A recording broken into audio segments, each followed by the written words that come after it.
وتضع كل ذات حمل حملها وترى الناس سكارى وما هم بسكارى ولكن عذاب الله شديد سبحان ربك رب العزة عما يصفون وسلام على المرسلين والحمد لله رب العالمين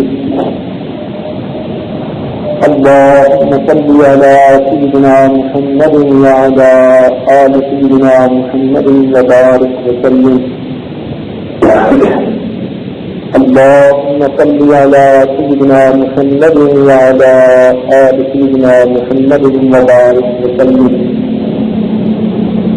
اللهم صل على سيدنا محمد وعلى آل سيدنا محمد وبارك وسلم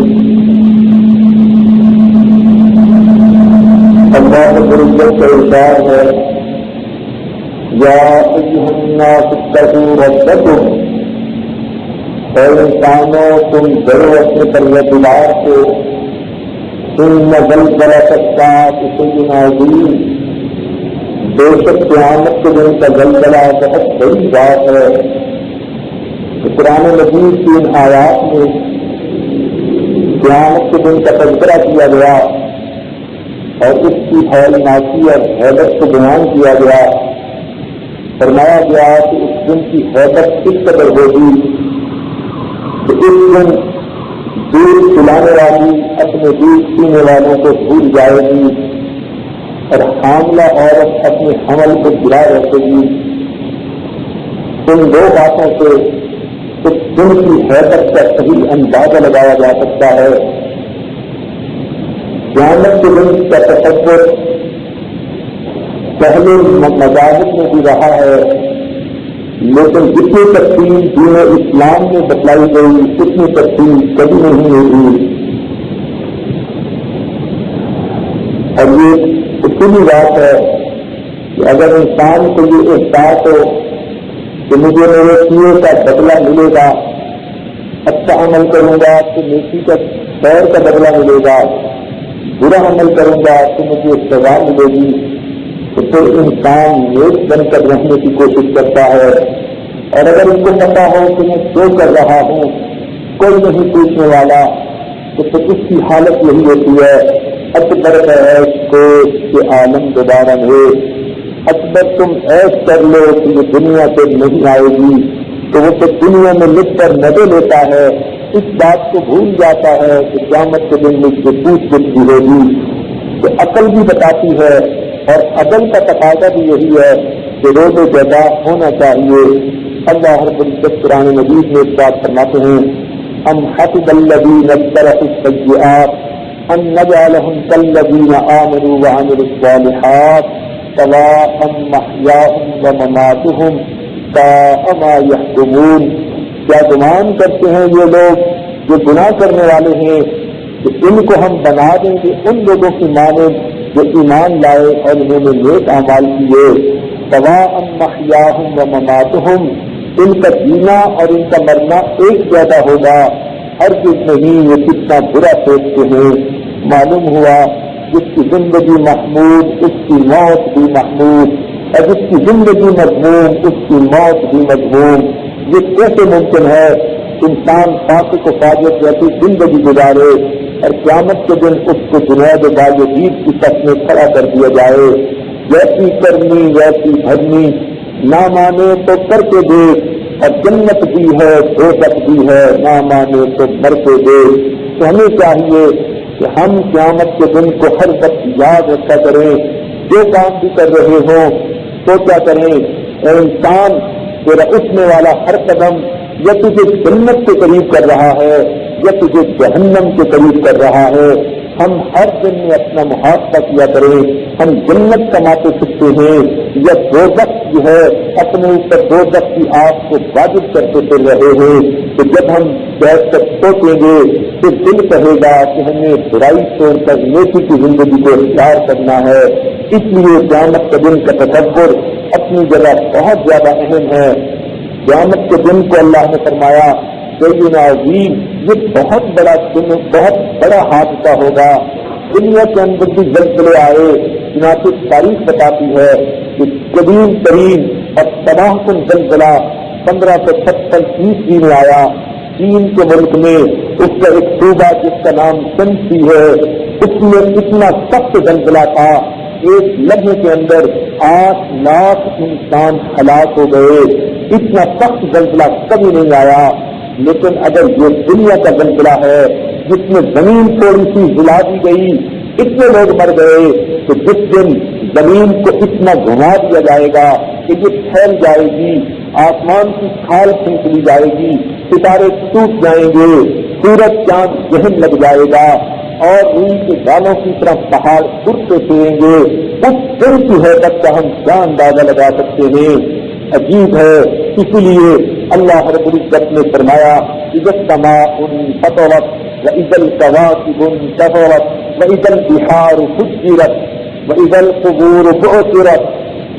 ان الفاظ کے ساتھ قیامت کے دن کا تذکرہ کیا گیا, بلکہ اللہ رب العزت نے قسمیں کھا کر قیامت کے دن کی اہمیت کے بارے میں بتلایا.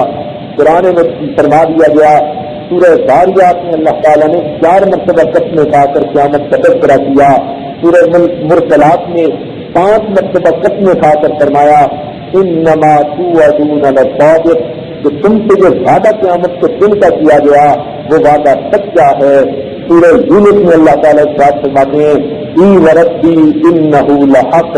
تو جب پروردگار عالم قسمیں کھا کھا کر فرما رہے ہیں تو معلوم ہوا کہ وہ دن بہت اہم دن ہے. بلکہ اللہ تعالیٰ فرماتے ہیں اس دن کے بارے میں کہ نبأ عظیم, اے محبوب یہ آپ سے اس دن کے بارے میں پوچھتے ہیں کہ بہت بڑا دن ہے. سچی بات تو یہی ہے کہ بڑے جب کسی چیز کو بڑا کہیں تو وہ بہت بڑی ہوا کرتی ہے. جب پروردگار عالم اس دن کو نبأ عظیم کہے تو معلوم ہوا کہ وہ بہت بڑی بات ہوگی. ہمیں دنیا کے اندر کتنی خبریں پہنچی, یہ خبر بھی ملی کہ فرشتوں نے آدم علیہ السلام کو سجدہ کیا, ابلیس نے انکار کیا. یہ بھی ملا کہ حضرت آدم علیہ السلام نے ایک شجر ممنوعہ کی طرف ہاتھ بڑھا لیا, کھا لیا, جس کی وجہ سے ان کو زمین پر بھیجا گیا. 300 سال تک وہ زمین پر رو کر معافی مانگتے رہے. بالآخر اللہ نے ان کی اس بھول کو معاف فرما دیا. ہمیں یہ بھی خبر ملی ان کے 2 بیٹوں میں سے ایک نے دوسرے کو قتل کر دیا. اس کو سمجھ نہیں لگتی تھی کہ لاش کو کیسے دفن کرے. ایک کمرے میں اس کو سمجھایا کہ کس طرح دفن کیا جاتا ہے. یہ بھی خبر ملی کہ حضرت نوح علیہ السلام کی قوم پر طوفان بھیجا گیا. اتنا سخت تھا کہ جس نے ساری دنیا کے انسانوں کو غرق کر کے رکھ دیا سوائے ان کے جو ان کی کشتی میں ان کے ساتھ تھے. یہ بھی خبر ملی کہ بعض انبیاء کرام پر دین کے بارے میں اتنی سختیاں آئیں, ان کے جسم کو آروں کے ساتھ چیر کر ٹکڑے کر دیا گیا. یہ بھی خبر ملی بعض انبیاء کرام کو لوہے کی کنگھیوں کے ساتھ ان کے جسم کے گوشت کو ہڈیوں سے جدا کر دیا گیا. اتنی سختیاں ان کے اوپر آئیں. یہ بھی خبر ملی سیدنا ابراہیم علیہ السلام کو آگ کے اندر 40 دن تک رہنا پڑا. یہ بھی خبر ملی کہ حضرت ابراہیم علیہ السلام کو اپنے بیٹے کو قربان کرنے کا حکم ملا. یہ بھی خبر ملی کہ حضرت موسیٰ علیہ السلام اور جادوگروں کا مقابلہ ہوا اور جادوگروں کو اللہ نے ایمان کی توفیق بخشی. یہ بھی خبر ملی کہ بالآخر فرعون کو غرق کیا گیا اور اللہ نے اس کے بدن کو سلامت رکھنے کا وعدہ فرما دیا. یہ بھی خبر ملی کہ فرعون نے اپنی بیوی کو لٹا کر اس کے ہاتھ اور پاؤں میں میخیں ڈال کر اس کے جسم کی کھال کو زندہ حالت میں اتار لیا تھا اور اللہ کی اس بندی کو اللہ نے ایمان پر استقامت عطا فرما دی تھی.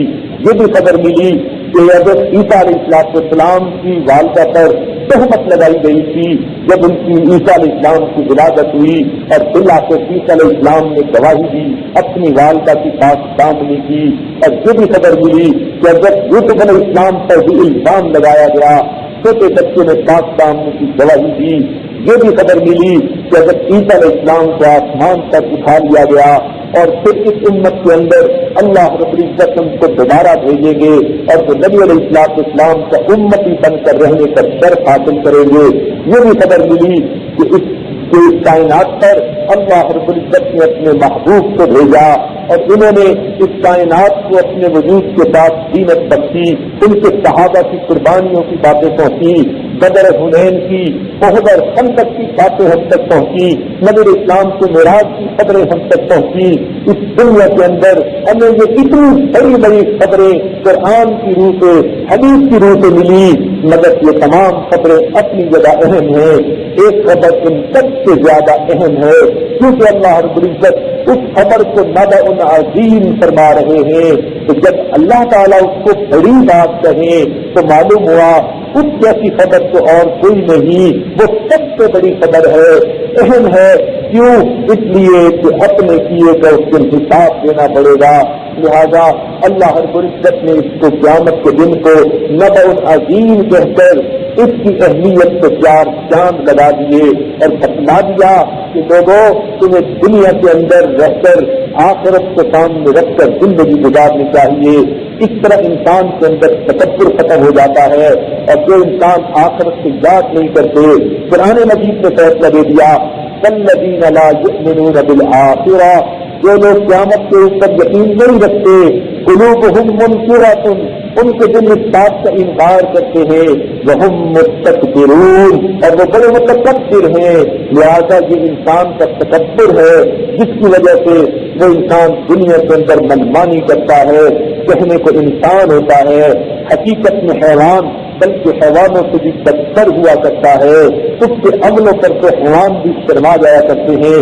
پروردگار نے فرما دیا اولئک کالانعام بل ہم اضل اولئک هم الغافلون، یہ تو جانور ہیں بلکہ جانوروں سے بھی بدتر ہیں، یہ لوگ ہیں جو غفلت کی زندگی گزارنے والے ہیں۔ اسی لیے انسانوں کو حیوانوں نے اتنا نقصان نہیں پہنچایا جتنا برے انسانوں نے اپنے ہاتھوں سے پہنچا دیا ہے، تو برا انسان تو حیوان سے بھی بڑھ کر غریبہ ہوا کرتا ہے۔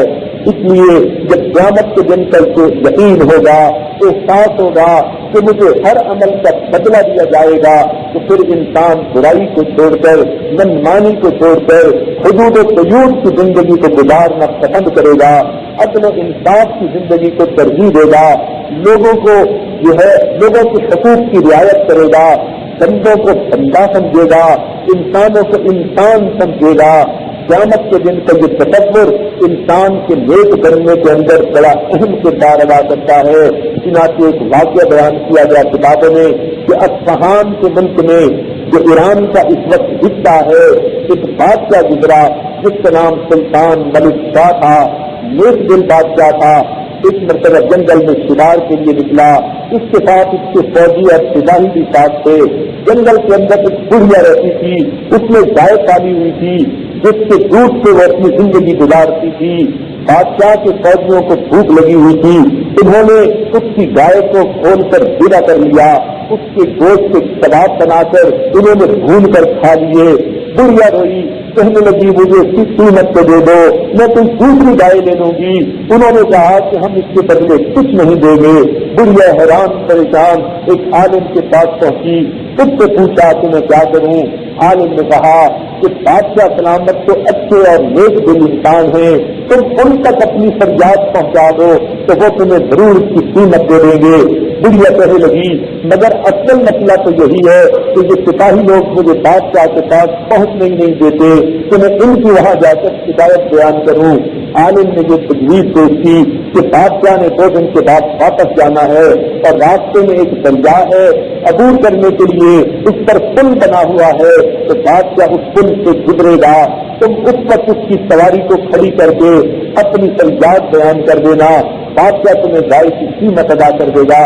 چنانچہ بوڑھی عورت پل کے اوپر پہنچی، جب بادشاہ کی سواری گزرنے لگی اس نے آگے بڑھ کر اس سواری کو روک لیا، لگام ہاتھ سے پکڑ لی۔ بادشاہ نے پوچھا بوڑھی اماں کیا بات ہے؟ وہ بڑھیا کہنے لگی ملک شاہ میرا اور تیرا ایک مقدمہ ہے، بتا اس کا فیصلہ تو اس پل سے کرنا چاہتا ہے یا قیامت کے دن تم صراط سے کرنا چاہتا ہے؟ جب یہ الفاظ سنے بادشاہ کی پسینہ آ گیا، سب کپانے لگا، نیچے اتر کر معافی مانگی، مجھے لگا اماں مجھے جو بھی کچھ کرنا ہے ابھی بتا دیجیے، میں قیامت کے دن کسی سے حساب نہیں پیش کر سکتا۔ چنانچہ بڑھیا نے اپنی پوری جو ہے کہانی سنائی، تو بادشاہ نے اس کو 70 گایوں کے برابر قیمت ادا کر دی، پھر معافی بھی مانگی کہ اللہ قیامت کے دن مجھ سے حق کا مطالبہ نہ کرنا۔ سوچنے کی بات ہے، وقت کے بادشاہ کے دل میں اگر احساس ہے کہ قیامت کے دن میں اللہ رب العزت کی عدالت میں اپنے آپ کے گناہوں کا حساب نہیں دے سکوں گا، اس کا بھی جی چاہتا ہے میں دنیا میں ہی اپنے کام کو سمیٹ لوں، تو اسی طرح جب ہمارے دل میں بھی یہی تصور ہوگا، ہم گناہوں کو بچیں گے، نیکی کی زندگی اختیار کرنے کی کوشش کریں گے۔ کئی بار تو صدیقہ رضی اللہ تعالیٰ عنہ فرماتی ہے، میں کھیلا کرتی تھی کھلونوں سے، جب مکہ مکرمہ میں یہ آیتیں اتری، بل الساعۃ موعدہم والساعۃ ادھیٰ وامر، یہ قیامت کے دن کے بارے میں بات ہے۔ اللہ تعالیٰ فرماتے ہیں کہ قیامت کے دن کا ان سے وعدہ کر دیا گیا ہے۔ تو قیامت کی یہ آیتیں مکہ مکرمہ میں اتری، مکہ مکرمہ میں عقائد کی باتیں زیادہ تھیں، قیامت کے دن کو بڑی وضاحت سے بیان کر دیا گیا تاکہ ذہن بن جائے کہ ہمیں قیامت کے دن حساب دینا ہے۔ اس لیے جب مدینہ طیبہ کی زندگی شروع ہوئی تو وہاں پر عمل کی باتیں زیادہ ہوئی۔ چنانچہ فرماتی ہیں کہ میں جب نبی علیہ السلام کی جو ہے شریک حیات بن گئی تھی، اس وقت سورہ بقرہ اور سورہ نساء نازل ہوئی تو صحابہ کے لیے اس پر عمل کرنا آسان ہو گیا۔ تو اللہ تعالیٰ نے قیامت کے دن کا تصور ذہن میں پہلے دکھایا اور عملوں کی باتیں بعد میں اتاری تاکہ صحابہ کے لیے عمل کرنا آسان ہو جائے۔ ہمیں بھی چاہیے کہ ہم قیامت کے دن کو ہر وقت سامنے رکھا کریں، وہ پیشی کا دن ہوگا، انسان دو طرح سے اللہ رب العزت کے سامنے پیش ہوگا۔ اگر تم نے سچائی پر زندگی گزاری تو قیامت کے دن اللہ کا دوست بن کر پیش کیا جائے گا، استقبال ہوگا، یہ مجھ سے تینوں پہ سیر کرے گا، اچھا سایہ اس کے اوپر ہوگا اور قیامت کے دن کی ہولناکی کا پتہ ہی نہیں چلے گا۔ اتنا لمبا دن مومن کو یوں محسوس ہوگا جیسے فجر کی 2 رکعت سنت پڑھنے میں وقت لگتا ہے، اتنے وقت میں وہ دن سمٹ گیا۔ لیکن کافروں کے لیے تو وہ بڑا بھاری دن ہوگا، بڑا سخت دن ہوگا، بڑا مشقت اور صحبت والا دن ہوگا۔ لہذا انسان جب اس کے بارے میں ذہن میں اچھی طرح یہ سوچ رکھے تو اس دن کے لیے انسان تیاری کر لیتا ہے۔ چنانچہ ایک اور واقعہ کتابوں میں لکھا ہے، سلطان بہاؤالدین کا بیٹا، اس کا نام سلطان حمید الدین تھا، یہ بکران کا حاکم گزرا ہے، اپنی عیش و عشرت بڑی زندگی گزارتا تھا۔ اس زمانے میں پرفیوم تو ہوتی نہیں تھی، روم فریشنر نہیں ہوتے تھے، تو بادشاہوں کے لیے جب بستر سجائے جاتے تھے تو ان کے دونوں طرف پھولوں کو رکھ دیا جاتا تھا، جسے پھولوں کی تیل کہا جاتا تھا۔ ایک خادمہ زینت اس کا نام ہے، وہ بستر روز بنایا کرتی تھی، اس کام سے اس کی ڈیوٹی لگی ہوئی تھی۔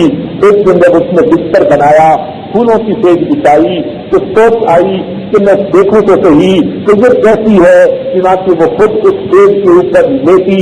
خیال تو تھا کہ میں ذرا چند لمحے لیٹ کر دیکھوں تو صحیح یہ کیسی ہے، لیکن جب لیٹی تو تھکی ہوئی تھی، نیند آ گئی، گہری نیند سو گئی۔ حتیٰ کہ بادشاہ جب اپنے کمرے میں سونے کے لیے آیا، اس نے دیکھا اس کے گھر کی خادمہ اس کے بستر کے اوپر لیٹی ہوئی ہے، تو بادشاہ کو بڑا غصہ آیا۔ اس نے اس کو بالوں سے پکڑ کر زور سے اٹھایا، اس کے منہ پہ رفتار سے 2-4 تھپڑ لگائے اور کہا کہ تیری اوقات کیا ہے کہ تو میرے بستر پر آ کر لیٹے۔ تو لڑکی رونے لگ گئی لیکن چپ ہو گئی۔ بادشاہ کو محسوس ہوا اس کا چپ ہونا کی مانی سے بات ہے۔ اس نے ڈانٹ کر پوچھا روئی کیوں ہے؟ کہنے لگی کہ آپ نے مجھے مارا، تکلیف ہوئی، میری آنکھوں سے آنسو بے اختیار نکل آئے۔ بادشاہ نے کہا پھر جلدی چپ کیوں ہو گئی؟ تو وہ کہنے لگی بادشاہ سلامت مجھے بات کیا ذہن میں آئی۔ پوچھا کون سی بات؟ کہنے لگی ذہن میں یہ بات آئی، بادشاہ سلامت میں اس بستر پر تھوڑی دیر کے لیے سوئی ہوں اور مجھے اتنی سزا ملی ہے، خیال آیا آپ تو روزانہ اس سے سوتے ہیں تو پھر قیامت کے دن آپ کا حساب کیا ہوگا؟ وہ یہ اور بات کر کے چلی گئی، لیکن بادشاہ کی تو نیند غائب ہو گئی۔ ساری رات سر سے بدلتا رہا، نیند نہ آئی، ذہن میں یہ بات گھومتی رہی کہ واقعی مجھے دنیا کی ناز و نعمت کا حساب دینا پڑے گا۔ لہذا مکران سے چل کر یہ پھر اب جو ہے لاہور پہنچے، وہاں ان کے نانا جن کا نام سید احمد نقشبندی رحمت اللہ علیہ تھا، ان سے آ کر انہوں نے بیعت کی، نیکی کی زندگی اختیار کی۔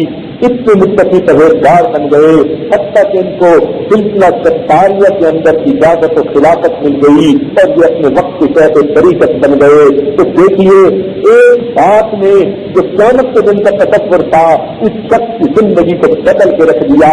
کہاں تخت پر بیٹھتا تھا اور کہاں اللہ نے اس کو جو ہے مسند ارشاد پر بٹھا کر لوگوں کی دعوت و ارشاد کا کام اس کو لے لیا. تو انسان قیامت کے دن کو اچھی طرح یاد رکھے. قرآن مجید میں قیامت کے کئی نام بتائے گئے. جو چیز جتنی اہم ہوتی ہے اس میں مختلف نام ہوتے ہیں تاکہ اچھی طرح اس کی وضاحت ہو سکے. اللہ تعالیٰ نے اس کو یوم عسیر کہا، یہ سختی کا دن ہوگا کافروں کے لیے. یوم الحسرہ کہا، حسرت کا دن ہوگا. یوم التغابن کہا، تغابن کا مطلب فیصلہ. یوم یجمعکم لیوم الجمع ذالک یوم التغابن، یہ جمع کرنے کا دن ہوگا.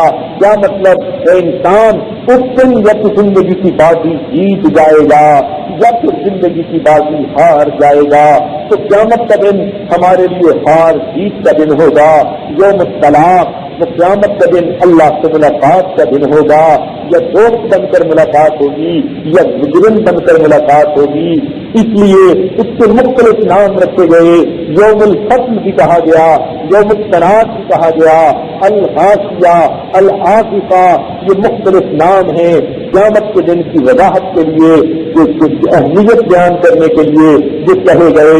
یہی تو وجہ تھی کہ جب صدیق اکبر رضی اللہ تعالیٰ عنہ جب قیامت کے دن کو یاد کرتے تھے اور پرندے کو دیکھتے فرماتے طوبیٰ لک یا طائر، اے پرندے تجھے مبارک ہو کہ قیامت کے دن تجھ کو حساب نہیں ہوگا. پھر فرماتے کہ مجھ سے تو حساب لیا جائے گا. فرماتے اے کاش میں کسی مومن کے بدن کا بھال ہوتا، اے کاش میں کوئی پرندہ ہوتا، اے کاش میں گھاس کا تن کا ہوتا. کبھی فرماتے اے کاش مجھے میری ماں نے جنا ہی نہ ہوتا. بلکہ امام ربانی مجدد ثانی رحمۃ اللہ علیہ نے اپنے مقاصد میں یہ حدیث کی سند کے ساتھ روایت کی ہے کہ نبی علیہ السلام بھی بعض اوقات آخرت کی پیشی کے سامنے رکھ کر فرمایا کرتے تھے یا لیت رب محمد لم یخلق محمدا، اے کاش محمد صلی اللہ علیہ وسلم کا پروردگار محمد صلی اللہ علیہ وسلم کو پیدا ہی نہ کرتا. تو قیامت کا دن کوئی چھوٹی سی بات نہیں بلکہ وہ تو نفس نفسی کا دن ہوگا. اللہ تعالیٰ فرماتے ہیں یبد المجرم، اس دن مجرم آدمی یہ تمنا کرے گا لو یفتدی من عذاب یومئذ ببنیہ، کہ وہ اپنے عذاب کے فدیہ کے طور پر اپنے بیٹے کو پیش کر دے، اپنی بیوی کو پیش کر دے، اپنے رشتے داروں کو پیش کر دے. وہ کثیرت ہلتی تؤوی ومن فی الارض جمیعا، اور زمین میں جو کچھ بھی ہے سب کو اپنے بدلے میں پیش کر دے. ثم ینجی، پھر خود نجات پا جائے. مگر کہا جائے گا کلا، ہرگز نہیں، ہرگز نہیں. ہر انسان کو اپنی اپنی پڑی ہوگی. حتیٰ کہ ایک نوجوان ہوگا جس کی نیکیوں میں سے ایک نیکی کم ہوگی، وہ پوچھے گا پروردگار مجھے اجازت ہو میں اپنے رشتے داروں سے ایک نیکی لے کے آؤں تاکہ نیکی اور گناہ برابر ہو گئے. آپ اپنی رحمت سے جنت میں عطا فرما دیجیے. اللہ تعالیٰ اجازت دے دیں گے. وہ جائے گا اپنے بیٹے سے نیکی مانگے گا، انکار ہوگا. بھائی سے مانگے گا، انکار ہوگا. باپ سے مانگے گا، انکار ہوگا. حتیٰ کہ بیوی کے پاس جائے گا، کہے گا دیکھ میں تیرا شریک حیات ہوں، میں دنیا میں تیرے لیے کتنے پیسے خرچ کرتا تھا، تیرے آرام کا خیال کرتا تھا، تیری خوشی میری خوشی اور تیرا غم میرا غم ہوتا تھا. اس لیے میں نے اتنے اچھے سلوک کے ساتھ زندگی گزاری تو میرے ان احسانات کا بدلہ اتنا تو دے دو کہ مجھے ایک نیکی دے دو. بیوی انکار کر دے گی. وہ کہے گا کہ عبادت کیا کرتی تھی، عبادت گزار تھی، تیرے پاس نیکیوں کے انبار لگے ہیں اور میں تیرا شامل ہوں، ایک نیکی دے دو. مگر بیوی انکار کر دے گی. وہ بڑا حیران ہوگا، مایوس ہوگا، لیکن دل میں امید کی ایک کی رنگ باقی ہوگی. سوچے گا ایک کشتی دنیا میں ایسی تھی جس کو میں ماں کہتا تھا، وہ مجھ پر قربان ہوئی جاتی تھی، وہ تو مجھے دھوپ میں کھڑا دیکھ نہیں سکتی تھی. آج جہنم میں جاتے کیسے دیکھ سکے گی؟ میں اس کے پاس جاتا ہوں اور اماں سے میں ایک نیکی مانگ لیتا ہوں. چنانچہ ماں کے پاس آئے گا، کہے گا میری امی میں آپ کے دروازے پر آج بھکاری بن کے آیا ہوں، فریادی بن کے آیا ہوں، جھولی پھیلائے پڑا ہوں، امی اپنے بیٹے کو ایک نیکی دے دیجیے، آپ کے پاس نیکیوں کے انبار لگے ہیں، مجھے ایک نیکی کم ہونے کی وجہ سے جہنم میں ڈال دیا جائے گا، ایک نیکی دے دیجیے۔ ماں انکار کرے گی، کہے گا امی میں وہی جگر کا گوشہ ہوں، میں وہی دل کا ٹکڑا ہوں جس کی محبت میں آپ کیسی کیسی باتیں کیا کرتی تھی، امی مجھے آپ نے گود میں پالا، امی آپ نے مجھے دنیا کے اندر کتنے جو ہے محبتوں سے پالا، امی آج مجھے جہنم میں ڈالا جائے گا، مجھے ایک نیکی دے دیجیے۔ ماں پھر انکار کرے گی، بیٹا بار بار فریاد کرتا رہے گا، ماں انکار کرتی رہے گی، حتیٰ کہ بیٹے کو اتنی مایوسی ہوگی کہ وہ اپنی انگلیوں کو چبانا شروع کرے گا اور کوہنیوں تک اپنے بازو کو چباتا چلا جائے گا۔ اللہ تعالیٰ نے تو پہلے فرما دیا یوم تشقق السماء بالغمام ونزل الملائکۃ تنزیلا الملک یومئذ الحق للرحمن وکان یوما علی الکافرین عسیرا ویوم یعض الظالم علی یدیہ یقول یا لیتنی اتخذت مع الرسول سبیلا۔ اس وقت کہتے کاش ہم نے نبی اسلام کے راستے کو اپنایا ہوتا، یا ویلتا لیتنی لم اتخذ فلانا خلیلا، اے کاش میری بدبختی میں نے فلاں کو دوست نہ بنایا ہوتا۔ یہ دنیا کے یار انسان کو قیامت کے دن جہنم کی غار میں ڈالیں گے، اس لیے انسان حسرت کرے گا کاش میں نے فلاں کو دوست نہ بنایا ہوتا۔ دنیا میں سوچ سمجھ کر دوست بنایا کرو، نیکوں کو اپنا دوست بناؤ تاکہ نیکی کی طرف لے جائیں۔ اگر دوست برے بن گئے وہ انسان کے لیے بہتنے کا سبب بن جائیں گے، اللہ سے اسے دور کر دیں گے۔ قیامت کے دن انسان حسرتیں کرے گا، لم اتخذ فلانا خلیلا، کاش میں نے فلاں کو دوست نہ بنایا ہوتا۔ لقد اضلنی عن الذکر بعد اذ جاءنی وکان الشیطان للانسان خذولا۔ تو کتنے لوگ ہوں گے جو اپنی غلط دوستیوں کے بدلے قیامت کے دن جہنم کا ایندھن بنا دیے جائیں گے۔ اس لیے قیامت کا دن نفس نفسی کا دن ہوگا۔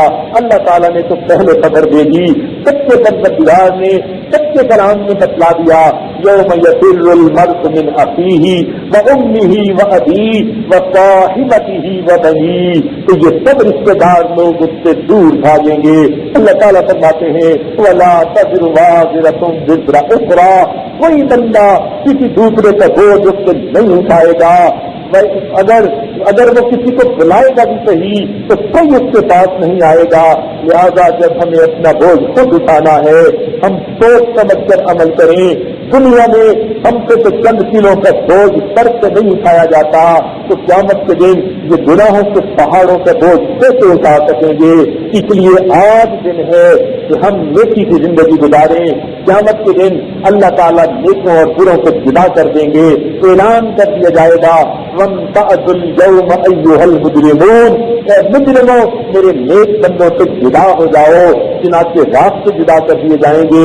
ایک ماں کے دو بیٹے، ایک گھر میں زندگی گزارنے والے، ایک دکان پر بیٹھنے والے، ایک نمازی ہوگا، دوسرا بدماشی کی زندگی گزارے گا، خود کو فضول کی زندگی گزارے گا۔ قیامت کے دن دونوں کی منزلیں جدا ہوں گی، دونوں کے راستے جدا ہوں گے۔ تو قیامت کے دن اللہ تعالیٰ نیکوں اور بروں کے اندر فرق کر دیں گے، ان کو اپنی اپنی منزل ملے گی۔ پھر ایسے بھی انسان ہوں گے جو قیامت کے دن اپنی غفلتوں بھری زندگی کو لے کر آئیں گے، لیکن اللہ کے حضور کہیں گے اے اللہ یہ آپ کے فرشتوں نے تو گناہ لکھ دیے، میں نے اتنے گناہ تو نہیں کر دیے۔ شاید وہ یہ سمجھیں گے ہم آج بھی ٹھگی کر لیں گے جس طرح دنیا میں کر لیا کرتے تھے۔ اللہ رب العزت اس وقت ان کے جو ہے منہ کے اوپر جو ہے وہ سیل لگا دیں گے، اليوم نختم علی افواہہم، ان کے منہ کے اوپر اللہ تعالیٰ اس سے مہر لگا دیں گے، وتکلمنا ایدیہم، ان کے ہاتھ اللہ سے کلام کریں گے، وتشہد ارجلہم، اور ان کی رانیں اللہ سے گواہی دے گی کہ دنیا میں وہ کیا کرتوت کرتے پھرے تھے۔ تو اس وقت جب انسان کے جسم سے اعضاء گواہی دیں گے، یوم تشہد علیہم سمعہم وابصارہم، جب ان کے کان، ان کی آنکھیں، جسم کے اعضاء گواہی دیں گے، وہ حیران ہو کر پوچھیں گے لما شہدتم علینا، او میرے اعضاء میرے خلاف کیوں گواہیاں دے رہے ہو؟ میں تو تمہارے مدوں کی خاطر گناہ کیا کرتا تھا۔ تو جب یہ کہیں گے تو وہ آگے سے جواب دیں گے انطقنا اللہ، اللہ نے ہمیں کلام کرنے کی توفیق بخشی، الذی انطق کل شیء، وہ ذات جس نے ہر چیز کو گویا کر دیا۔ اللہ تعالیٰ نے قرآن میں فرما دیا کہ وما کنتم تستترون ان یشهد علیکم سمعکم ولا ابصارکم ولا جلودکم، اور تم تو دنیا کے اندر اپنے جسم کے اعضاء سے پردہ ہی نہیں کیا کرتے تھے۔ ہم گناہوں کو کرتے ہوئے جسم کے اعضاء سے پردہ کیسے کر سکتے ہیں؟ تو یاد رکھیے انسان کے اعضاء اللہ رب العزت کی خفیہ پولیس ہے، یہ گناہ کرتے ہوئے ہمیں دیکھ رہی ہے۔ قیامت کے دن اس میں رپورٹ پیش کر دینی ہے، سچ سچ بولے گی، ہمارے خلاف گواہی دے گی، اور ہم اپنے اعضاء کی گواہی کے بدلے پھر قیامت کے دن جکڑ لیے جائیں گے۔ اس لیے گناہ کے لیے قدم انسان نہ اٹھائے، ایسا نہ ہو کہ قیامت کے دن اللہ کا عذاب آئے، بلکہ نیکی کرے تاکہ عذاب نیکی کے بعد ہے۔ اللہ سے مجھے ملاقات کرنی ہے۔ اللہ تعالیٰ فرماتے ہیں ایسا نیک بندہ فی ریشۃ راضیہ، وہ نیکی کے جو ہے اس جگہ وہ اچھی جو ہے جگہ پر ہوگا جہاں اس کو دل خوش ہو جائے گا۔ اور کچھ ایسے لوگ ہوں گے جن کے دائیں ہاتھ میں نامہ اعمال دیا جائے گا، وہ کہے گا ہاں، اور جو ہے وہ کہے گا کہ کاش کہ مجھے یہ نامہ اعمال نہ ملتا، میری جو ہے حالت انی سلطانیہ، اور میری دنیا کی چبراہٹ بھی چھن گئی۔ اللہ فرمائیں گے خذوہ فغلوہ ثم الجحیم صلوہ ثم فی سلسلۃ ذرعہا 70 ذراعا فاسلکوہ، چنانچہ اس کو کئی زنجیروں کے اندر باندھ دیا جائے گا، پھر اس کو قیامت کے دن سزا دی جائے گی۔ کتنی سخت سزائیں ہوں گی، انسان پریشان ہوگا۔ چنانچہ ایک کتاب کسی نے لکھی، عنوان اس کا عجیب رکھا، لکھنے والے نے اس کا عنوان رکھا، اس نے جہنم سے پہلا خط، اور کتاب نے لکھا کہ جیسے ایک جہنمی کو جو کچھ پیش آئے گا جو وہ آنکھوں دیکھا حال بیان کر رہا ہے، تو اس نے بڑی عجیب عجیب باتیں لکھی۔ ایک بات تو یہ بھی لکھی کہ جہنمیوں کو اس دن بھوک لگے گی، اتنی بھوک لگے گی کہ وہ اللہ تعالیٰ سے کھانا مانگیں گے، چنانچہ ان کو ڈبے ملیں گے جیسے دنیا کے اندر پیکڈ فوڈ کے ڈبے ہوا کرتے ہیں، تو وہ اس ڈبے کو دیکھ کر خوش ہونے لگیں گے کہ ہمیں کھانے کو کچھ مل گیا۔ لیکن جیسے ہی وہ ڈبے کو کھولیں گے تو اس کے اندر ایک ناگ اژدہا ہوگا، وہ پھنکارے گا اور اس بندے کے ساتھ لپٹ جائے گا اور اس کو کاٹے گا، اس کی پریشانی اور بڑھ جائے گی، حتیٰ کہ اس کو پیاس لگے گی، پانی مانگے گا۔ تو اس وقت اللہ تعالیٰ کی طرف سے ایسے کچھ چیز ہوگی کہ ان کو محسوس ہوگی جیسے ہمارے اوپر بادل آ گئے۔ اس بادلوں کو دیکھ کر وہ جو ہے مطمئن ہونے لگیں گے کہ ہمیں ابھی پانی برسے گا، پیاس ختم ہو جائے گی، لیکن تھوڑی دیر کے بعد ان بادلوں کے اندر میں سے بچھوؤں کی بارش کی جائے گی اور وہ بچھو اس کے جسم پر لپٹ جائیں گے۔ اس طرح جس طرح شہد کے چٹے کے اوپر شہد کی پکیاں بیٹھی ہوتی ہیں، پورے جسم پر اتنے بچھو لپٹ جائیں گے اور سب بچھو ایک وقت میں اسے کاٹیں گے اور اتنی تکلیف ہوگی، پورے جسم کے اندر سوئیاں چبھ رہی ہوں گی۔ یہ کیوں سزا ملے گی؟ یہ بندہ دنیا میں زنا کا مرتکب ہوتا تھا اور اس کے جسم کا ایک ایک روا اور ٹیشو وہ جو ہے خود اٹھاتا تھا۔ قیامت کے دن اب اس کی سزا مل رہی ہے۔ جسم کے ہر جگہ کے اوپر اللہ تعالیٰ بچھوؤں کے ڈنگ لگوا رہے ہیں، تیرا جسم لذتیں بھی ایسا لیتا تھا، آج تجھے سزا بھی ایسی دی جائے گی۔ تو قیامت کے دن کی ہولناکی کا کیا کہنا؟ اس دن کو انبیاء کرام سراتے ہوں گے۔ چنانچہ شیخ عبد القادر جیلانی رحمۃ اللہ علیہ نے لکھا کہ جب قیامت کے دن سب لوگ کھڑے ہوں گے، اللہ تعالیٰ حضرت عیسیٰ علیہ السلام کو بلائیں گے اور ان سے پوچھیں گے۔ قرآن پاک میں فرما دیا یوم یسأل الصادقین عن صدقہم، قیامت کے دن اللہ تعالیٰ سچوں سے ان کی سچائی کے بارے میں پوچھے گا کہ جب سچوں کو اللہ تعالیٰ ان کو خود سچا بھی کہہ رہے ہیں اور یہ بھی فرماتے ہیں ان کی سچائی کے بارے میں پوچھیں گے، تو سوچنے کی بات ہے۔ پروردگار جب آپ ان کو سچا خود کہہ رہے ہیں، فرماتے ہیں ہم سچوں سے ان کی سچائی کے بارے میں پوچھیں گے، تو اللہ کو ہم جیسے جھوٹوں کا کیا حال ہوگا؟ اس سے کم کس حال میں آپ کے سامنے شرمندہ کھڑے ہوں گے چنانچہ قیامت کے دن عجیب دن ہوگا. اللہ تعالیٰ عیسیٰ علیہ السلام سے پوچھیں گے انت قلت، کیا آپ نے یہ کہا تھا للناس اتخذونی وأمی الہین من دون اللہ. عیسائی لوگ کہیں گے کہ اللہ ہمیں تو عیسیٰ علیہ السلام نے کہا تھا مجھے اللہ کا بیٹا بنا لو، میری امی کو اللہ کی بیوی بنا لو، اس لیے ہم تو تکلیف کے قائل تھے. جب وہ یہ بات کریں گے اللہ تعالیٰ تو حقیقت حال کو جانتے ہیں. پھر بھی عیسیٰ علیہ السلام سے پوچھیں گے انت قلت، کیا آپ نے یہ کہا تھا. شیخ عبد القادر جیلانی رحمۃ اللہ علیہ لکھتے ہیں جب اللہ تعالیٰ جلال کے عالم میں پوچھیں گے حضرت عیسیٰ علیہ السلام سے انت قلت، کیا آپ نے یہ کہا تھا، تو اس وقت حضرت عیسیٰ علیہ السلام پر اللہ تعالیٰ کی جلالت شان کا اتنا غرور ہوگا کہ اس خوف کی وجہ سے ان کے جسم کے ہر بال کی جڑ سے خون کا قطرہ نکل آئے گا، جس طرح دنیا میں پسینہ آ جاتا ہے. انبیاء کرام فرماتے ہوں گے اللہ تعالیٰ نے پوچھا انت قلت، کیا آپ نے یہ کہا تھا. تو جب انبیاء کرام فرماتے ہوں گے اس دن ہم اپنے بارے میں سوچیں، ہم سے پوچھا جائے گا تم نے فلاں کو کمینہ کیوں کہا تھا، فلاں کو دلیل کیوں کہا تھا، فلاں کو بے ایمان کیوں کہا تھا. پھر ہمارا کیا بنے گا، ہم کیسے حساب دے پائیں گے.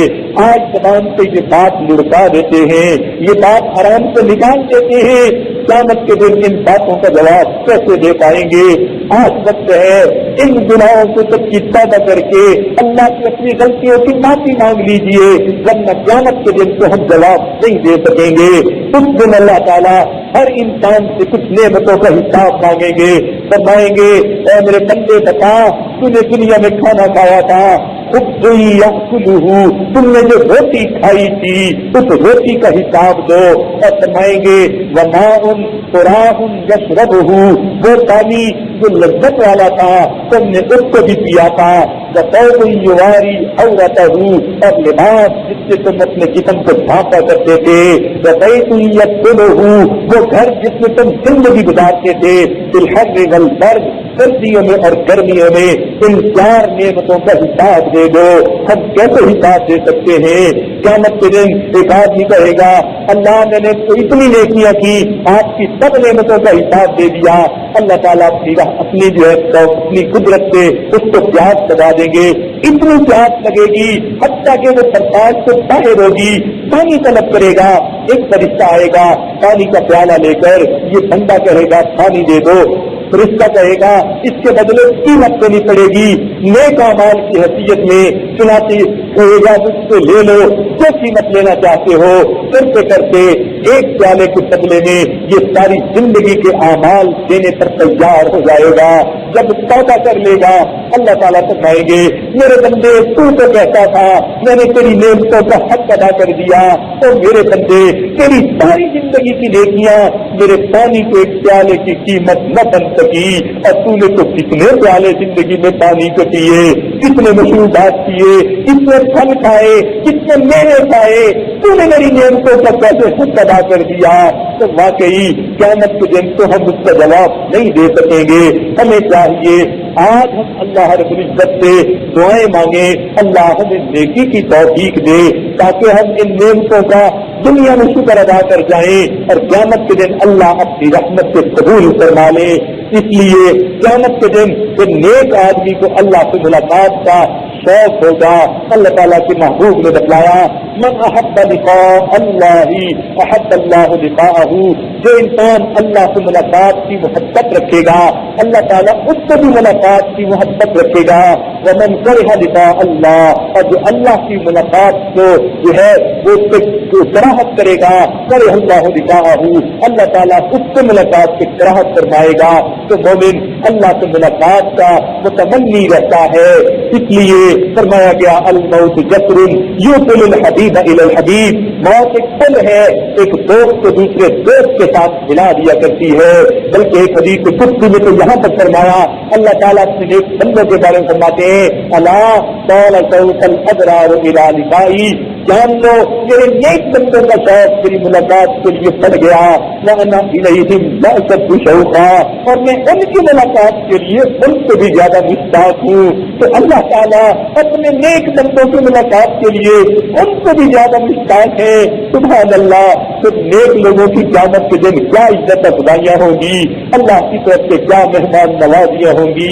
لیکن جب قیامت کے دن کی ابتدا ہوگی اس وقت اللہ تعالیٰ جلال میں ہوں گے، لیکن بعد میں جلال آ جائے، غالب آ جائے گا.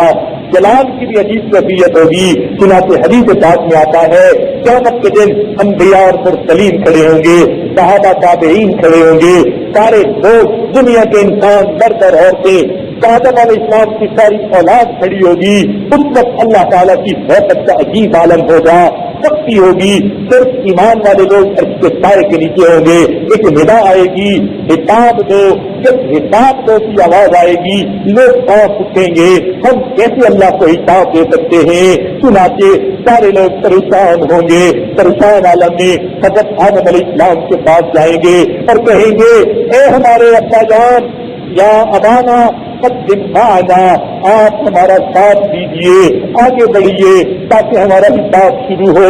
یہ جو قیامت کے دن کی سختی ہے اس کو جب جان چھوٹ جائے جو ہونا ہے ہو جائے. لیکن جب آدم علیہ السلام سے کہیں گے، حضرت آدم علیہ السلام رو کر کہیں گے ہرگز نہیں، میں آگے نہیں جا سکتا.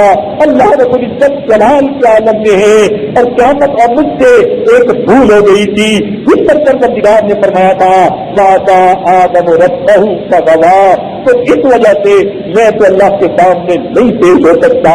چنانچہ سارے انسان حضرت نوح علیہ السلام کے پاس جائیں گے کہ اے آدم ثانی، آپ ہمارے لیے جو ہے آگے بڑھ کر جو ہے سفارش کیجیے، ہمارا حساب کتاب ہو. مگر نوح علیہ السلام بھی انکار کریں گے، کہیں گے میں ایک بددعا کر بیٹھا تھا جس کی وجہ سے اللہ کی اتنی مخلوق غرق ہو گئی تھی.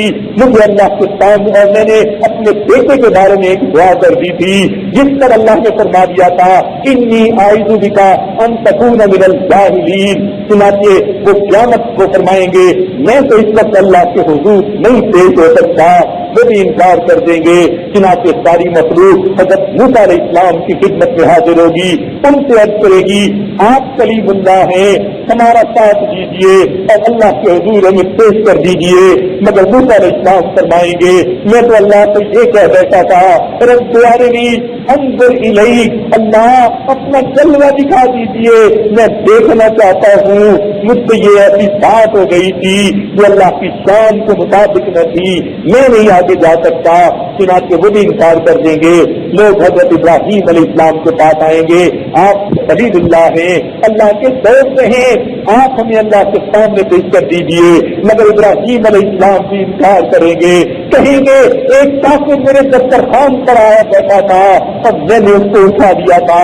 اللہ تعالیٰ نے فرمایا کہ اے ابراہیم تو میرا خلیل ہے، تو نے کافر کو دسترخوان سے اٹھا دیا اور میں پروردگار تو کفر کے باوجود اسے روز کھانا دیتا ہوں کیونکہ مجھ سے غلطی ہو گئی، اس لیے میں اللہ کا سامنا آج نہیں کر سکتا.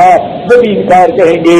حضرت عیسیٰ علیہ السلام کے پاس جائیں گے، وہ کہیں گے کہ نہیں، لوگوں نے مجھے خدا کا بیٹا بنا دیا تھا، میں اللہ کے حضور کیسے پیش ہو سکتا ہوں. لہٰذا ہر طرف سے جب ان کی امیدیں ٹوٹیں گی تو ساری مخلوق اس وقت اللہ کے محبوب کی خدمت میں حاضر ہوگی، کہے گی اللہ کے محبوب آپ امام الانبیاء ہیں، امام المرسلین ہیں، امام الملائکہ ہیں، آج آپ ہماری جو ہے شفاعت فرمائیے اور ہمیں اللہ رب العزت کے حضور پیش کر دیجیے.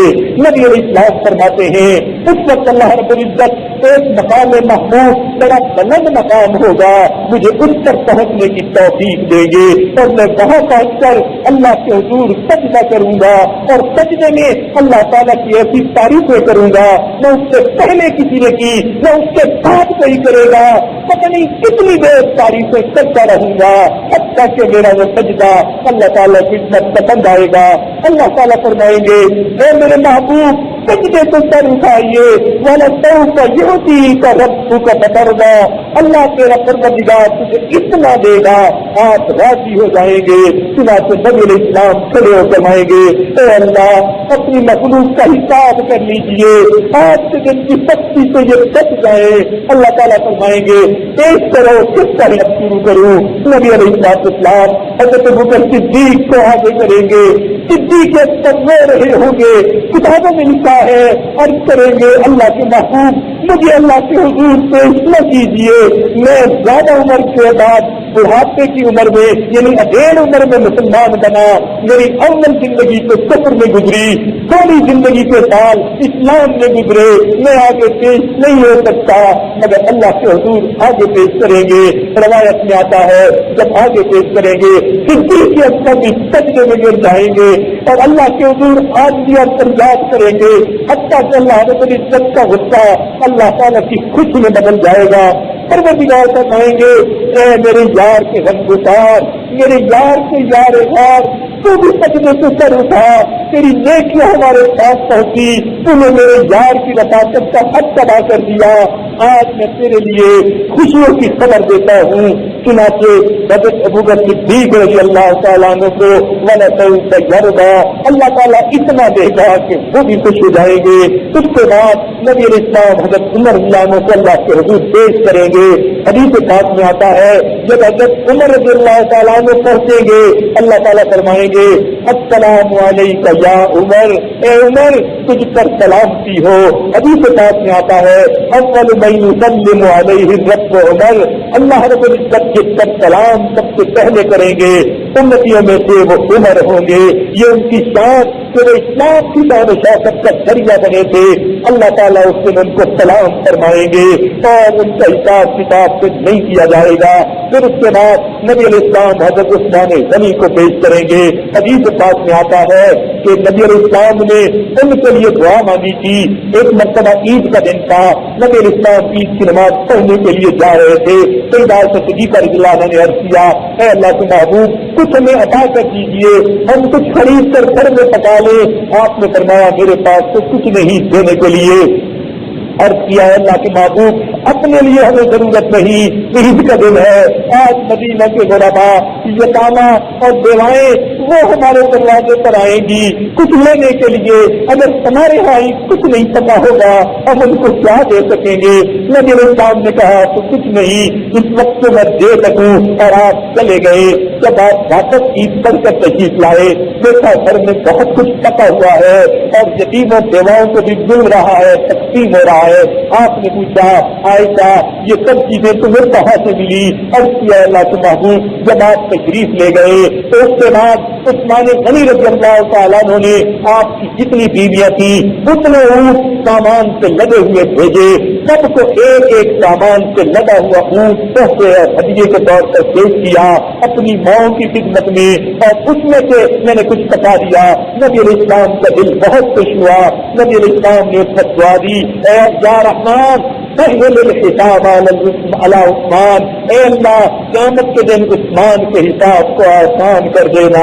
چنانچہ جب عثمان غنی لعنت پیش ہوں گے اللہ تعالیٰ فرمائیں گے میرے محبوب کی یہ دعا تھی، عثمان نے تیرا حساب نہیں لیتا، اللہ تعالیٰ تیرا حساب ان کے لیے جنت عطا فرما دیں گے۔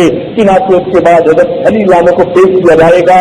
حدیث پاک میں آتا ہے اسرع المحاسبۃ یوم القیامت حساب علی، قیامت کے دن حضرت علی لعنت کا حساب سب سے زیادہ جلدی ہوگا، یعنی بس ایک لمحے میں ان کو فارغ کر دیا جائے گا کہ تو نے محبوب کا ساتھ دیا، اور ان کے ساتھ ان پر جو ہے ایسے وقت میں ایمان لے آئے کہ جب بچوں میں آپ نے سب سے پہلے اسلام ایمان کو قبول کر لیا، تو جب ان صحابہ کے اعمال کو اللہ تعالیٰ دیکھیں گے اللہ تعالیٰ کو اتنا پیار آئے گا، اللہ تعالیٰ کا جلال اللہ کے جمال میں بدل جائے گا۔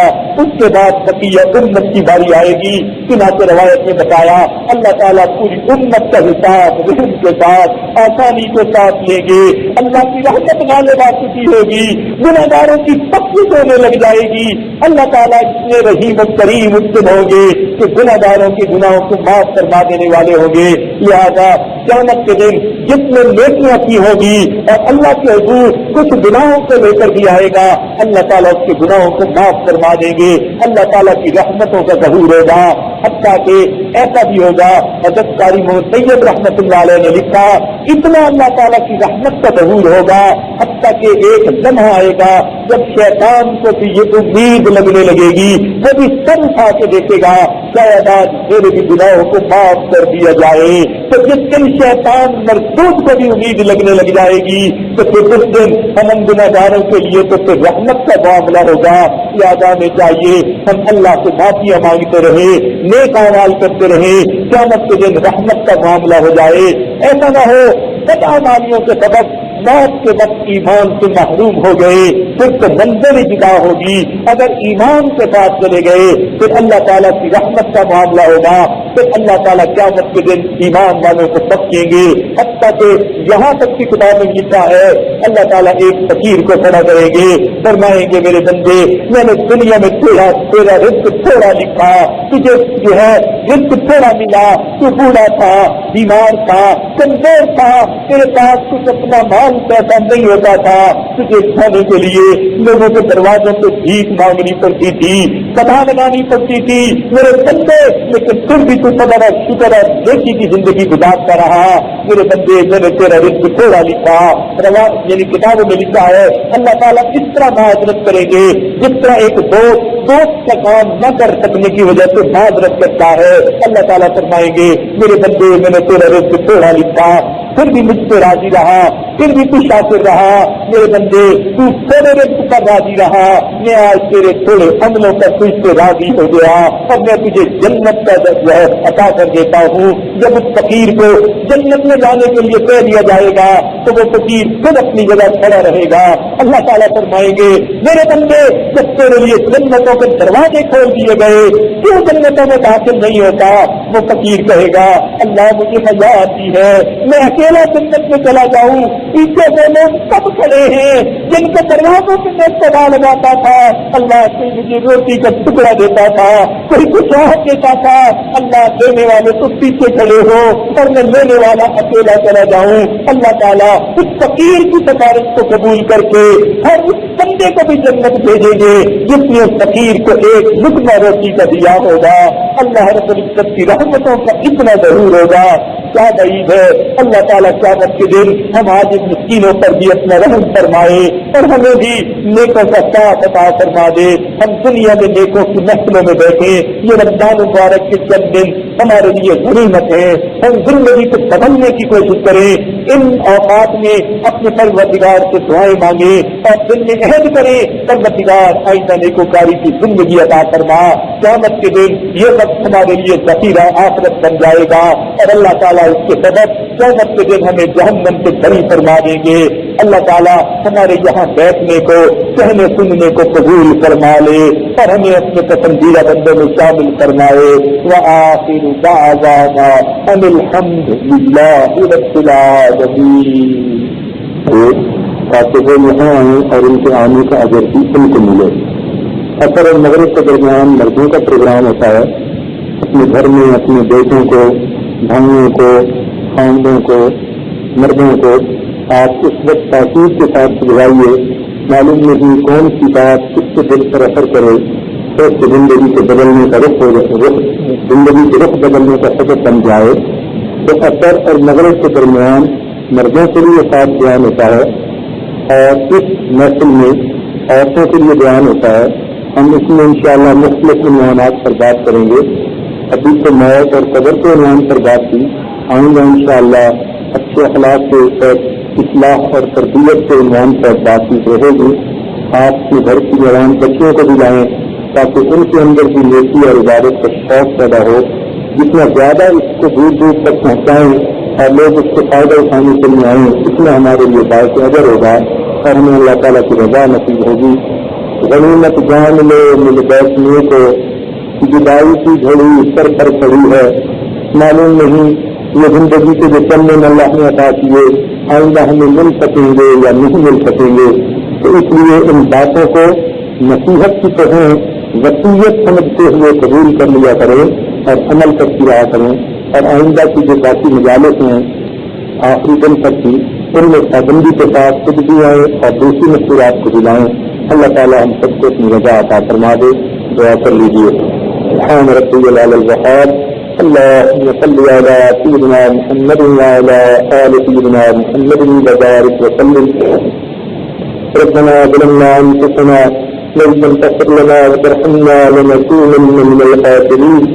ربنا لا تؤاخذنا إن نسينا أو أخطأنا ربنا ولا تحمل علينا إصرا كما حملته على الذين من قبلنا ربنا ولا تحملنا ما لا طاقة لنا به واعف عنا واغفر لنا وارحمنا أنت مولانا فانصرنا على القوم الكافرين.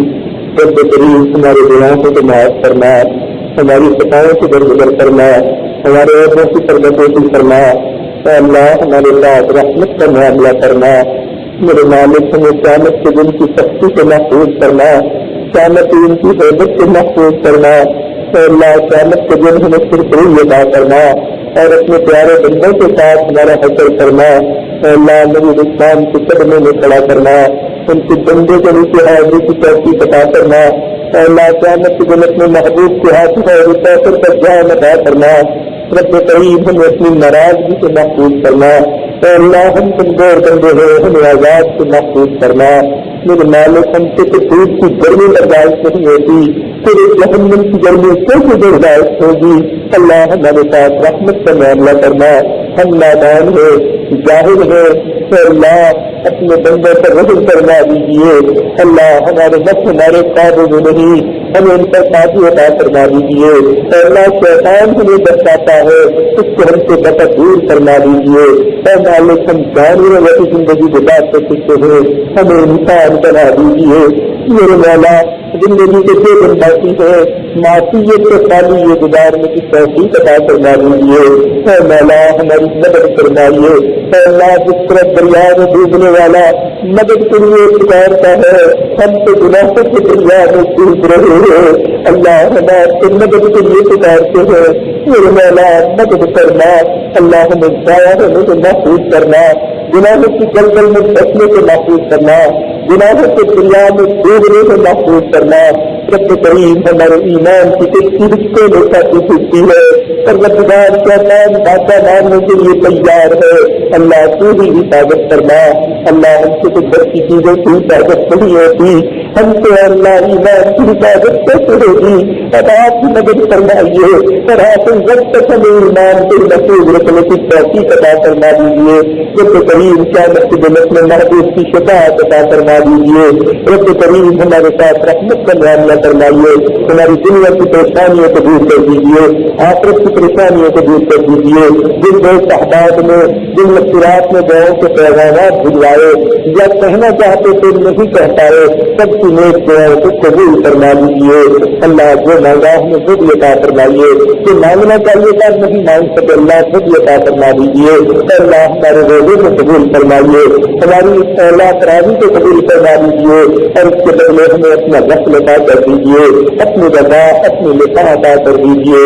رب کریم ہمارے سر کے غموں سے بوجھ دور کر دیجیے، پریشانیوں سے نجات عطا کر دیجیے، سکون قلب کی زندگی عطا کیجیے، عبادت بھری زندگی عطا کیجیے. ہمارے آنے والے وقت کو گزرے وقت کو بہتر فرما دیجیے، آنے والی زندگی کو گزری زندگی کا ستارہ بنا دیجیے. میرے مولا ہمیں نیک بنا دیجیے. اللہ وقت وقت آئے گا جب ہم گناہوں کے بغیر زندگی گزاریں گے، جب ہمیں حضوری والی نماز نصیب ہوگی تو اللہ کے تلاوت کرتے ہم سلامی کا احساس دل میں رہے گا. اے اللہ ہمیں بھی ایسے نمازیں عطا کرنا، ایسی عبادت کی توفیق عطا کرنا. اے اللہ ہمارے گھر کے سب افراد جتنے بھی سب سے نکار بنا اور مددگار بنا، مادات کی ایسے قسم تک بنا. اے اللہ اولاد کے غم سے محفوظ کرنا. میرے مولا ہم اولاد کو پڑھنے کے لیے کام کرنے کے لیے باہر بھیج دیتے ہیں. میرے مالک کمزور ہوتے ہیں، خاص قریب ہوتے ہیں.